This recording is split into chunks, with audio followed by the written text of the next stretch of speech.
This is Michael. First video for this youngster. We're going to talk about a couple of things that he can work on. Number one, posture. He already does a lot of really good things. He already hits with flexion.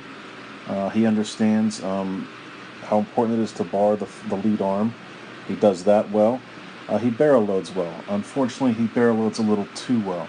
What I mean by that, it's kind of out of sight here, but this barrel here will load into the long position, which we train for sometimes, and that's too much of a barrel load there.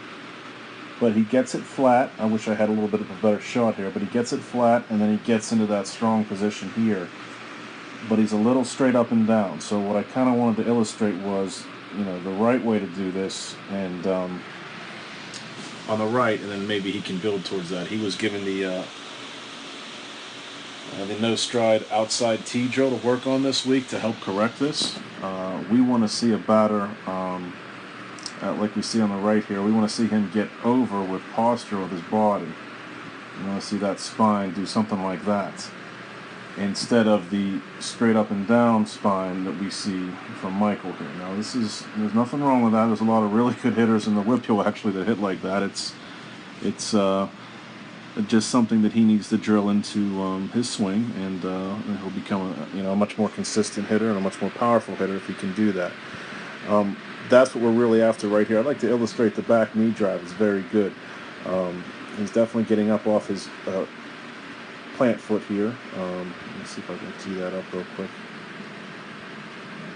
Good back knee drive there. What I'd like to see is a little more use of the ground. I feel like he just kind of locks up right there, and that's about it.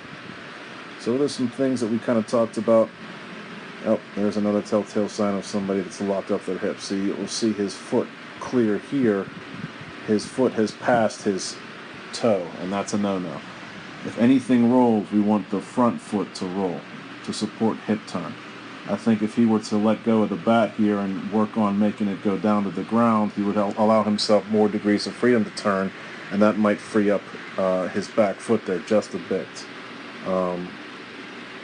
But a good swing here. I'm going to do another one from the side view in a minute here, but a nice swing. His hands are a little bit far away from his body, but that's a product of not being over the plate here as opposed to being up here. If he were over the plate here, his hands would be closer to his body. He'd be impacting the ball more with his body and less with his hands, and that's something we're going to work on the next few weeks.